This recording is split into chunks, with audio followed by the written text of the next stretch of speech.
welcome everybody to the Chofetz Chaim said what? And this is my first class in person. And I was just like, hey, look at these wonderful people. I was just asked to not show them. So I'm just going to point out the two wonderful people who are here in person. My sister, Eliza, and the wonderful, gorgeous Sharon. And my parents and Chakra are here. Thank you, everybody, for joining. Let me see if there's anyone else. No, it does not seem like there's anyone else. Wonderful. So, as per usual, we're going to start with the Q&A. And now I could pick on Sharon. I'm just kidding, Sharon. All right. Q&A. This one asks, may I try the simple trick to get my money back? All right, so let's hear what this is all about. All the employees in the small company where I work agreed to chip in for a gift for our boss when he married off his son. I laid out the money, a substantial sum. It's already been a week after the wedding, but not everyone has paid me back yet. May I put up a sign that says, the following people owe me money for the boss's gift, and list names. I'll hang it in a place where the boss won't see it, but everyone else will. No way. You're going to be publicly embarrassing those people. Agreed. No way. Absolutely So not. from your experience, do you think... Sorry, I'm going to call you out. Can you, when you should form a group chat of the people that owe money and say, you owe money, you know who you are. You're saying you should or you shouldn't? Don't post it on a poster that other people owe money. But so my sister points out, don't post it, even if the boss isn't going to see it. Don't post it where all these other people can see it who've already paid.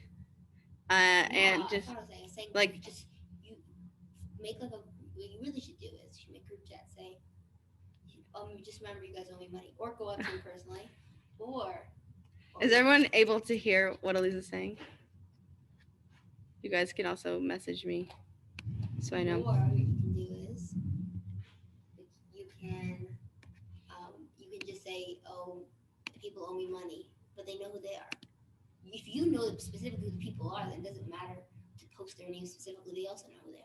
Right. So my sister is saying, here's a better idea. Instead of just posting their name in public, then why don't you just make a private group chat of all the people who haven't paid yet, and just let them know, hey, as a reminder, please pay me the money for the gift that we gave to the boss's daughter for the wedding, which is a great idea. It's a very modern way to it's a very modern solution, and it's a great solution. Does anyone think that this might be okay, or does anyone have another solution or another way that they can go about it? Is there a way just to say, just to contact them again and say, listen, I know that before you said you were going to chip in, just do it privately. Just wondering if you were still going to do that since I already paid for the gift. I'm just trying to get, the money back. Right. So, that's a great answer, is to just text each of them individually, or let them all know individually that they owe the money so that they can get back to you. I think that by posting it, the people who owe may want to give sooner, right? Because by saying no one wants their name up in public. So I think they're saying, oh, maybe if I post their names and saying, you guys, these people owe me money, then the people will be like, oh, I don't want to be on that list. I will give money sooner. Some people, if you send them a private message, which has happened several times to me, they just don't get back to you. They will owe you money, whether it's for a job or for anything else, because recently happened to me, and they just leave you on red is what they call it nowadays. They just leave it. So they might say, oh, posting it, people might want to pay sooner. But texting them privately is obviously the best way to completely avoid Lashon Hara altogether. And then Eliza's answer of having a private group chat of people who owe money might be a really good way of an incentive to try to get them to actually pay, and letting them each know. But let's see what the answer. I would have your father serve them papers at work. That's good. That is That I like. what? That's a good idea. But you can't do the group chat because then you're also embarrassing them. And not only that, you're causing other people to say, oh, wait, that other guy didn't pay. Then I shouldn't have to. Then obviously there's a whole bunch of us who are not paying. For sure, I'm not going to pay. I was just Or just post it on a group chat saying you. after I read the answer, I was just about to, because this question was actually brought up, I believe, a year ago when I was just starting to teach this class. So I remember the answer, and I was about to read the answer and say, so would that group chat technically be okay? And you bring up a great group chat and then say Hi, people owe me money, Peaches. you know who you are. And I will find you. You know, you owe money, you know who you are. But then I think that they might think, oh, he doesn't know exactly who owes the money. Well, I'm aware who owes money. You know who you are. I know who you are. So probably the best way to go about it is just to let them know privately, whether it's by text or calling them or just speaking to them since you work together, that they owe the money. Let's hear what the answer is. It doesn't seem like anyone is cool with the idea of posting their names up. And let's see, the answer is no, they may not post the names. Even though it is an easier way to accomplish your goal, some people would be embarrassed if their names were on the list. So hanging it up would be lashon hara. It is better to approach each person individually and collect the money without causing unnecessary embarrassment. So great job. Yeah, it's obviously the best way is to never go up in public and say, hey, this person did this to me, and naming names, people posting on Facebook, problems that they have with individual names or giving hints to that person. It's all lashon hara. Welcome, Anat. Thank you for joining. And we should get right into it. I always want to do more Q&As, but we should get right into it. So I have a little bit of review now that this is my first in-person class. And if you don't want to answer, you don't have to. And also my chat is open for Zoom. So if you have some answers and you're able to type it quickly, it will give you a moment and let you know if you are correct. All right. So what is avak lashon hara? These are all things that we have gone through. Some of them we may have brushed over, but these are all things that we've spoken about. So avak lashon hara. Beautiful. My sister says the dust of lashon hara. What exactly does that mean? It'll bring up. It can lead to lashon hara. So it itself is not lashon hara, but it can lead to lashon hara. All right, rechilos.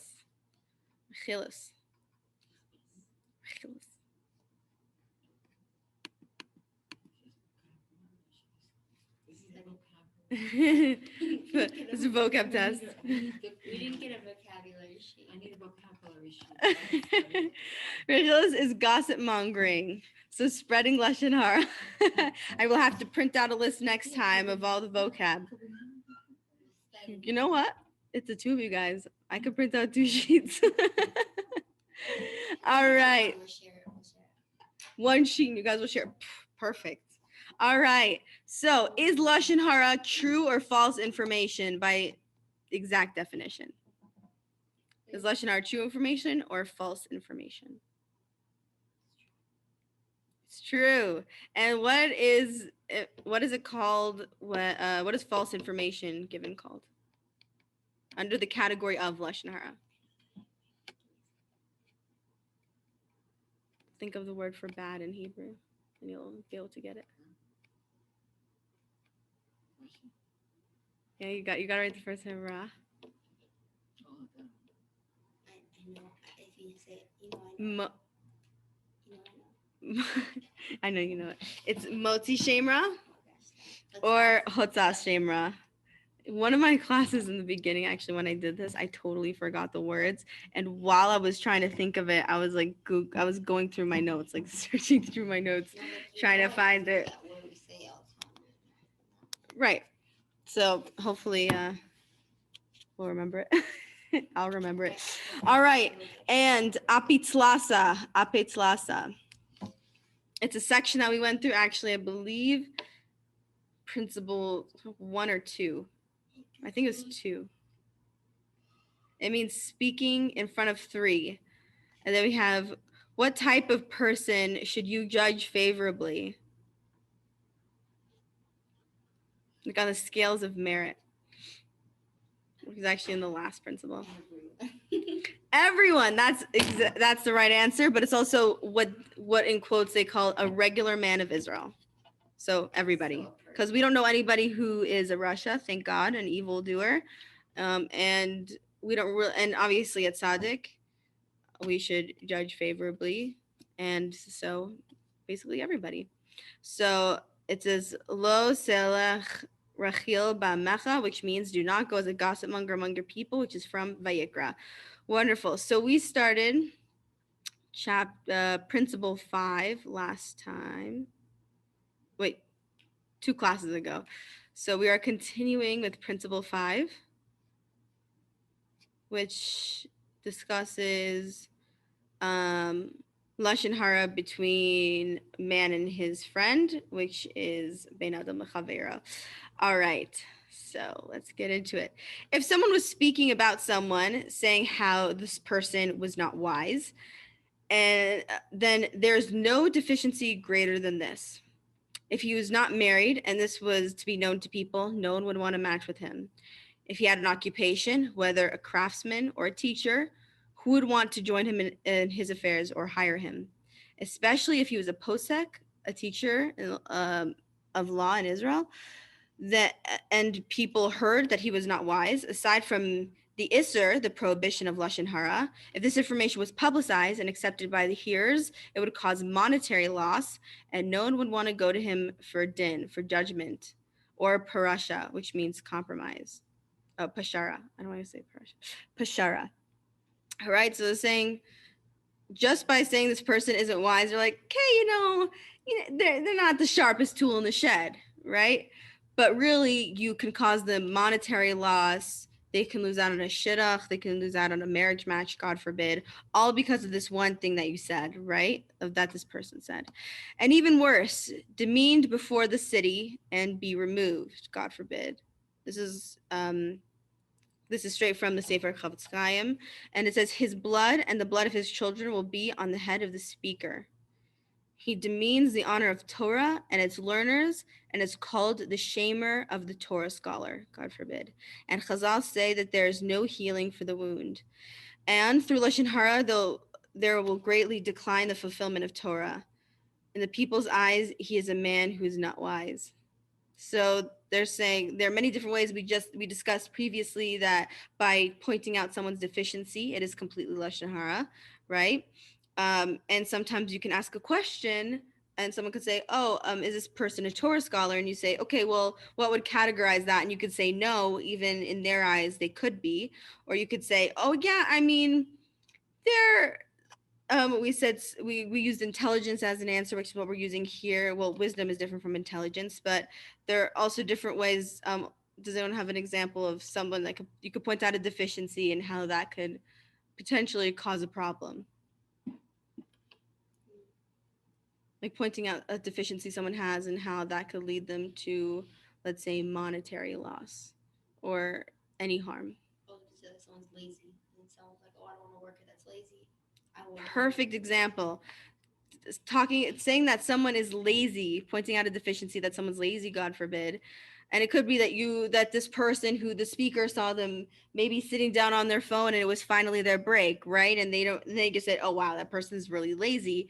And it could be totally out of character. Or even if they felt to themselves that it was truly in their character and they know the person, then the people, their employers could be like, oh, I don't want someone who's known for being lazy, or they couldn't potentially not get hired. And this is their livelihood depends on a lot of the things we say. And sometimes we could just say something and not even think that it sounds that bad, but it could be taken by somebody else much worse than we think.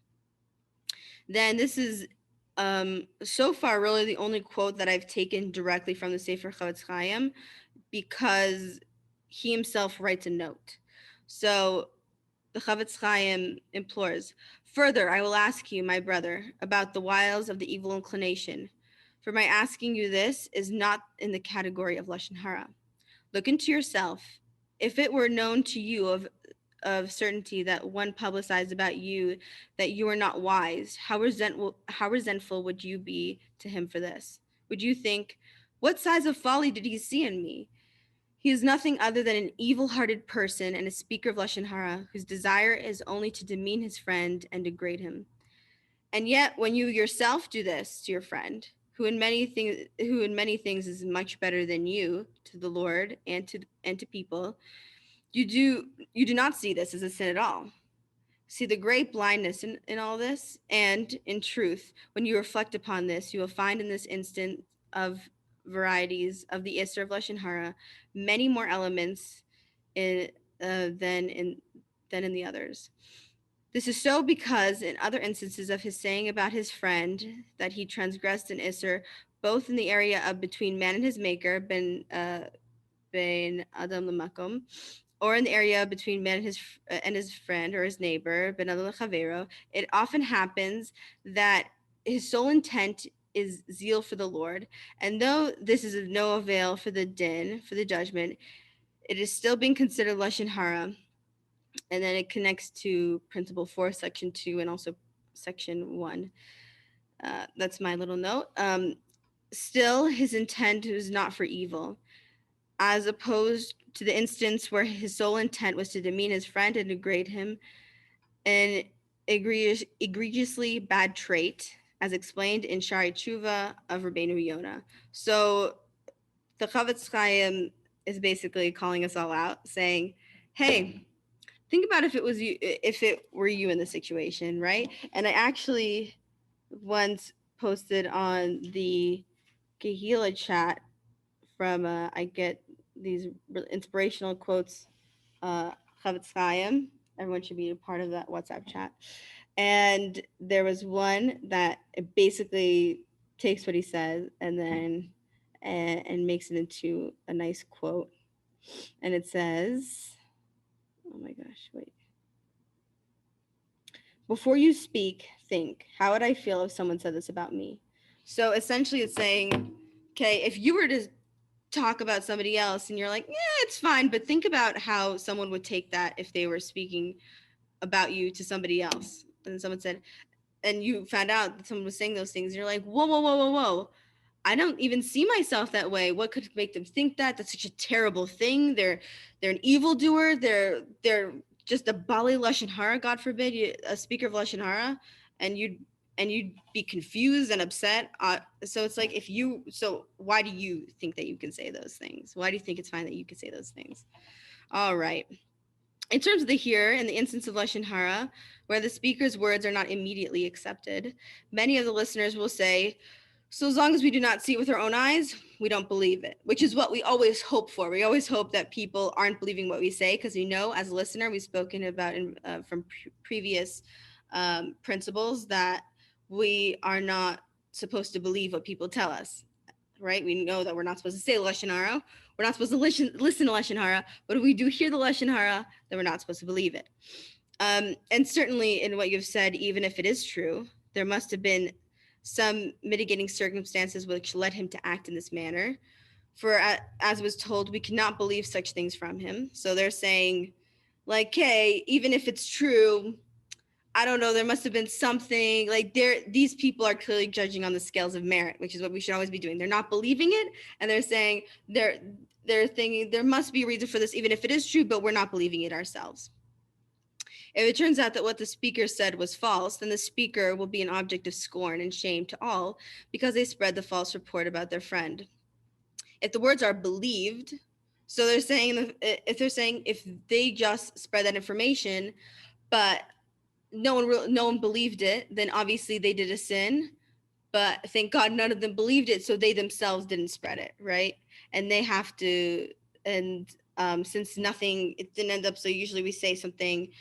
If someone says something bad, God forbid, and it ends up going to this person, then it could harm them financially, right? That in all these different ways, then we know that it's hurt them, and we have to ask them for teshuvah, right?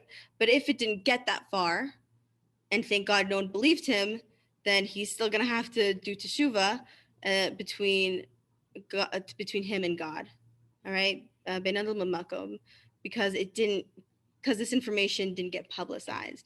But they're saying if it was believed, which is so much worse, then he degrades his friend and publicizes him as a fool and a simpleton to all, as a result of which all the townspeople will make him an object of shame and scorn.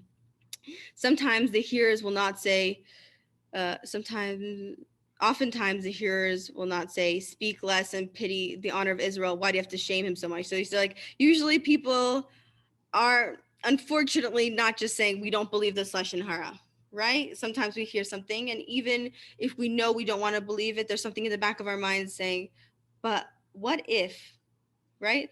So they're saying, as if the speaker had done no wrong.